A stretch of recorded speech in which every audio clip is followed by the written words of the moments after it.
So welcome back to my channel. This is Gamer Dom and time for another rambles from me, looking at some of the latest developments in World of Tanks and some of the fun things that are happening to our game.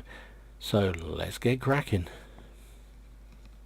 Okay, so we've known about this for a little while, and as of today, the 14th of September, when I'm uploading this video, you will be able to start, certainly on the EU server at least, start trying to get the Carnarvon AX Action X, Action 10 as it probably should be called. This is the new premium tier 8 British heavy tank based on the standard Carnarvon that you get in the tech tree, only betterer. So if the stats are still the same, this remains one of, or will be, the highest DPM tanks in the game, bar none. It has pretty reasonable armor, and you can get it for free. Well, in theory, for free. So it's going to work very much like the Brigetto Mod 1 missions. You have to do certain things before you earn a token, and when you've earned enough tokens you get the tank. It's a nice, quite a nice looking tank. It's basically, if you can see here, it's like a Carnarvon with the sort of turret spaced armor plates that the super what's it has. So yeah, the tier 10, I've forgotten his name already. So stats wise, 1500 hit points, average damage 230, top speed of 36, 4-man crew, so good for training. Average damage, oh that's already got that in there. Penetration 226 with a standard round, 258 with the premium round. Dispersion of 0.32 is very good. Aim time of 2.3, very good. 10.2 rounds per minute. So you know you're spitting out a lot of lead on a very regular basis, and doing a potential damage of 230. So hence the DPM is very good. Gun depression of -10. Turret traverse of 36 degrees per second. Turret armor's 254, which is nice. View range 380 is not bad either. Hull armor is 130, 50, 38. So again, you got to keep your hull well and truly hidden. But then most British tank drivers will be familiar with that concept. So you use the turret, you use the gun depression, you use that fearsome acquisition. So you just pop over, you can snapshot, and if you get in a sustained firefight, you've got the DPM to take most people down. 50 rounds, so nice amount of ammunition in there. 14.53 power ratio, so it gets away very nicely and gets to that 36 very quickly indeed. Yeah, it says here the gun is really focused on DPM. Its average damage per shot is fairly low for a heavy, but great accuracy. So from the 14th to 28th of September, you will be able to earn rewards to get this thing. It will work very much like the Italian Stallion Challenge, so you need to complete 10 consecutive stages. And there's interesting, they've done it in two ways this time. They've got the endurance, what they call an endurance race, and then they've got the ramp up the challenge race. So the experience race is based on an amount of XP, and you know you can basically just do it in any tank you like. I think there's probably a lowest tier. I don't know what the lowest tier is. Tier 6 upwards. Or if you're feeling really cocky and you're very good in your tier 10s, you can roll out with your tier 10s and do a somewhat more challenging thing, but a bit easier, a bit quicker to do it, if you see what I mean. So I won't go through all of these. You can hunt this down. This is on the Armored Patrol blog. I'll try and put a link in the description so you can go and see it for yourself. But stage 1 is to earn 3,000 base experience in any tank of tier 6 to 10. If you're in a tier 10, however, you have this obtain a high caliber award one time. That would be enough to complete that mission. You would, as well as getting the token for the tank, you'll get large repair kit, large first aid kit, and automatic fire extinguisher. Then you move on to stage 2, which is now 6,000 damage, base experience, in any tank, and you've got to be in the top 10, by the way, is also for those. And then for the tier 10 tanks, block at least 4,000 damage 5 times. That will get you 100,000 credits plus a crew booster plus the token. Mission 3 is now up to 12,000. You can see the way it's going, right the way up to the final mission. Scroll all the way down to the bottom here. 50,000 base experience. Of course, it's cumulative, so you don't have to do it all in one game. So that's easy enough. The other option, of course, is to flex your wallet, and you can go and buy the thing. It'll be available in the premium shop, and you will be discounted 10% for each stage you've completed. So that's exactly the same as the Italian process. So each 10% knocks. So if you do 7 of the 10, as it says here, you discount the price by 70%. It will remain on sale for 2 days after the end of the event, so through to September the 30th. So yeah, you can still buy it. Purchasing the bundle that they'll inevitably sell will give you full pack of rewards and automatically does all the missions for you, so you won't be able to access them as you go along. So if you are thinking of flexing your wallet, it's probably better to play at least some of the missions. Otherwise you're not going to get, I don't know, maybe you are, I don't know, we'll see. But it seems to me that you might as well play, it's only 2 weeks, you might as well play as many as you can, get at least, even if you only get 20 or 30% off, that's got to be better, right? I don't know how much this tank's going to cost. It's a tier 8 premium, so heavy tank, so they're usually around about 35 pounds. If you can even saving 30% off, you're getting a fair bit of cash back, nearly 10 quid back, which is not to be sneezed at. Well, most of us, it's not to be sneezed at. So anyway, interesting, nice to see, and I like the fact that these missions do seem fairly doable, although you have to play quite a lot to get to these later stages. But hey, that's what they want. They don't want to make it too easy, and you are getting a free tier 8 heavy tank, premium heavy tank for your troubles. So if you got the time, play for it. If you haven't, just flex your wallet. If you don't give a toss, just don't bother.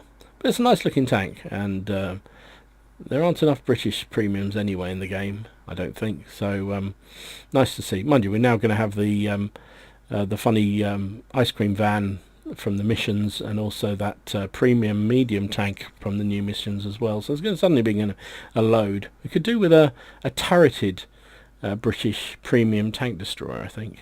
That would be fun. Anyway, let me know what you think down below.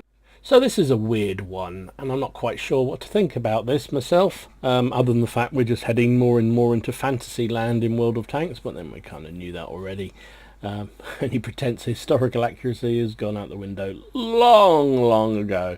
So this was a post on the forum where they talk about some of the super test things they're looking into, and this is all testing, right? This isn't going to necessarily see the light of day, and if it does, it may be some time off, but they are testing a proper auto-loading version of the IS-3A. Now, if you remember rightly, the IS-3A was launched, crikey, probably getting on for 2 years ago now. Caused huge amounts of consternation when it was first announced they were going to put this thing out. It's basically like a standard IS-3, but initially we all thought it was going to have a proper autoloader like the French tanks do. But actually it transpired it had basically, it doesn't have a loader, so it has a 3-man rather than a 4-man crew. And has an auto-loading system in that sense. So it's not an autoloader as in a magazine, it loads each shell automatically, if that makes sense. So effectively what you got with the IS-3A was an IS-3 with slightly faster DPM, but gun handling, which was like the IS-4, are just absolute garbage. And it's never been very popular. I've got one because it was in my stupid phase of buying everything that came along, and it's frankly rubbish. But anyway, that's by the by. They're looking at changing it up and testing out a full-blown autoloading mechanic on a heavy tank like the IS-3A. So they're going to use the IS-3A as the test bed for it in the super test. I guess it's a good candidate for it, as I understand it, and I could be I'm sure somebody will correct me in the chat down below. But as I understand it, the IS-7 either had or was designed to have a magazine. In reality, the real IS-7. But I don't know whether it ever actually did or not. So potentially that could be an autoloader. So the idea behind this test is to, well, they're saying because they want to try it out, see what the impact is, see whether it works in a heavy tank format. And there are heavy tanks already with autoloaders. With the T-57 heavy, that has an autoloader. And the Emil has an autoloader and those kind of tanks, but they're a bit different. They're not brawly heavy tanks.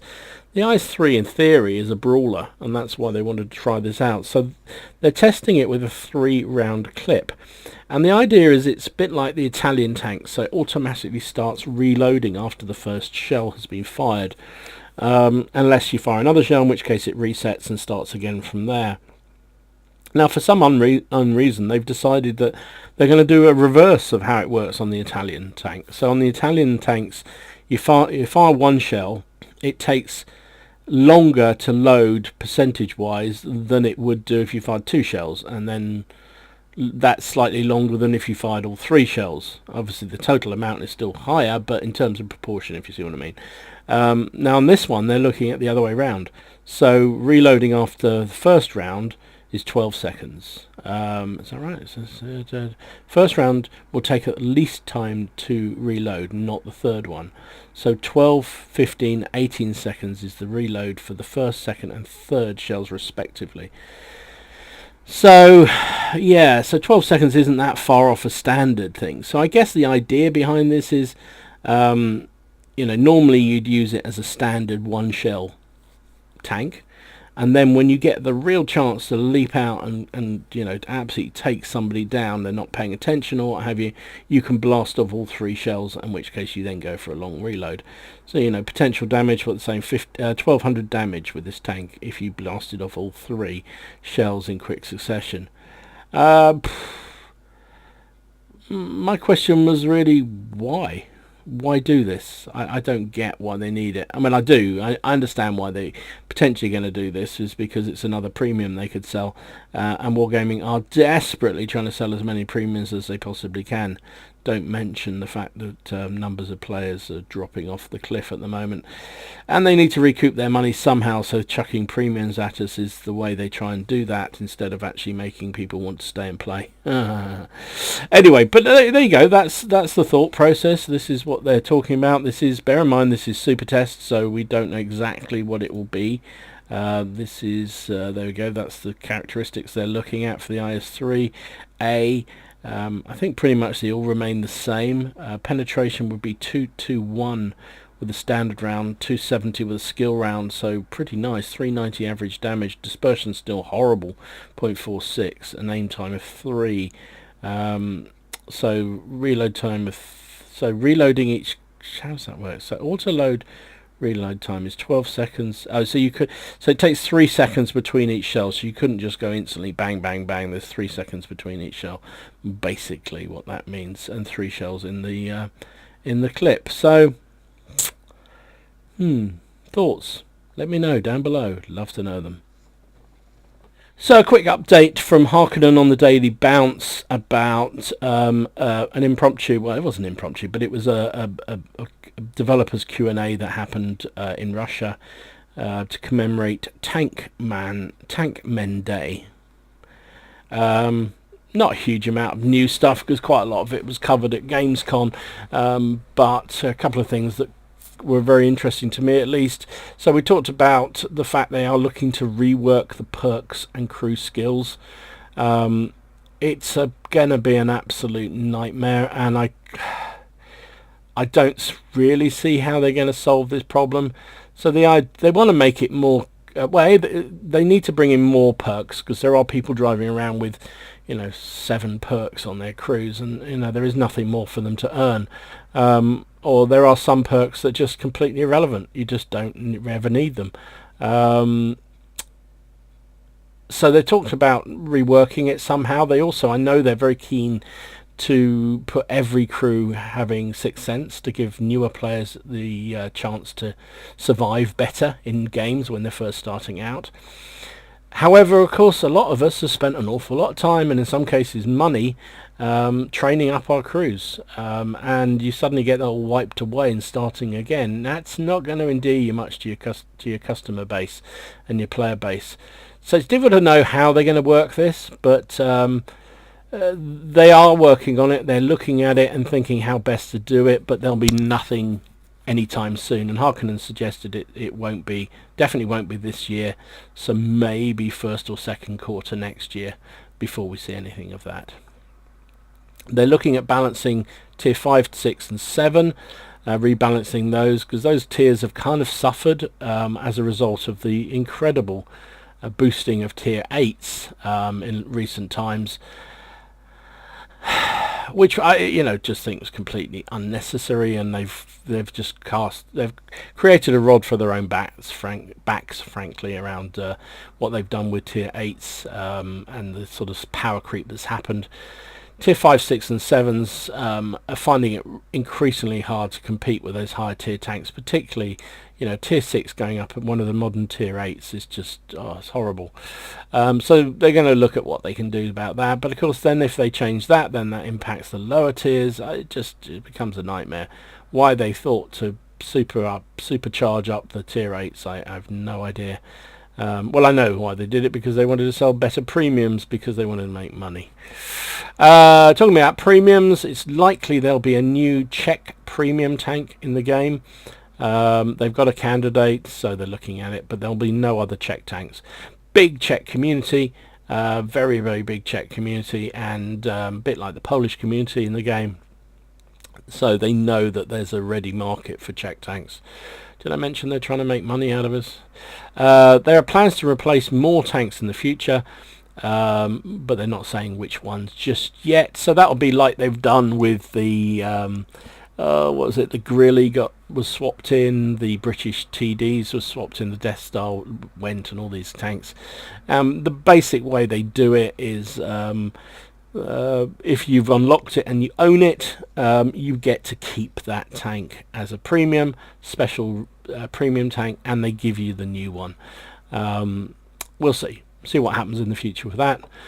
Grill 15, they're not looking to change that. People moan about the fact it's not very good. I just think TDs at top tier are really, really tough to play, because they get spotted so easily. But anyway, a Soviet tank destroyer, the T-103, is planned for release next year. No further details, but we're going to be having a cunning plan for it. Oh dear. No plans to return general chat. Good. If some of the newer players won't remember it, but you used to have a general chat where you could talk to the opposition. And if you think that the chat is toxic amongst your own team, oh blimey, it used to be fairly colourful, particularly for the artillery players in the game. Yeah, so they got rid of that, and I think that was a really good step. I don't understand why people seem to want it to come back. It was the most toxic thing, even more toxic than the normal toxic World of Tanks play, and it should never ever come back, in my humble opinion. They've been experimenting with bridge destructions and avalanche mechanics, but these are unlikely to ever come into the game. Well, why spend your time doing it? Wouldn't that be fun though? You could shoot a mountain above a tank and get an avalanche to come down and crush them. Maybe it's just my dark mind. I love that idea. Wargame has no plans to introduce a gambling system to the game. Well, they kind of did loot boxes at Christmas, so if that's not gambling, I don't know what is. On premium tanks that Wargaming can't rebalance, there'll be a full compensation with gold. So Harkonnen said he's not certain what this is about, whether it's about preferential matchmaking tanks or other tanks in general, because nothing else was mentioned. But I think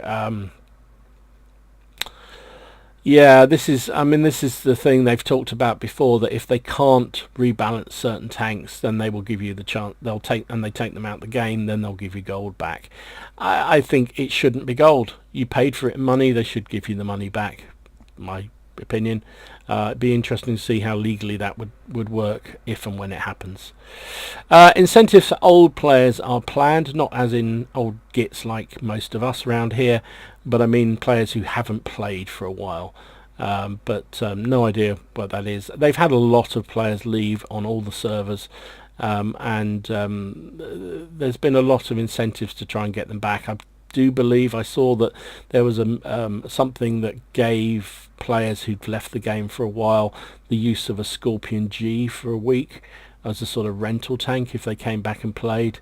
So that's the kind of thing I guess they're doing. Again, they're scrambling to do something about the dropping server numbers, because the game numbers are not looking great at the moment. I'd love to see the total numbers, and while Russia, the Russian server is holding up generally on numbers of players, the fact for Wargaming is that the Russian player base doesn't really spend much money with them. It's the Europeans and the Americans that spend the most money, and that's where they're leveraging players. That's the problem for them, is to try and maintain those players, because they're the ones that fund the game. At the end of the day, it's not a charity. They've got to make money, and they've got to make enough money to continue to invest in the game, and make a profit, presumably. Those posh buildings and posh cars and everything don't come without some kind of the profit that they make out of it. So they're getting a little panicky, I think. I get definitely looking at in my opinion anyway, looking at all the and I've got nothing other than my opinion to go on here, so I'm not speaking from authority. I don't have an inside track, but just look at the number of premiums that are up for sale, constant bombarded by buy this one's special offer, this is only available for a limited time, blah blah blah.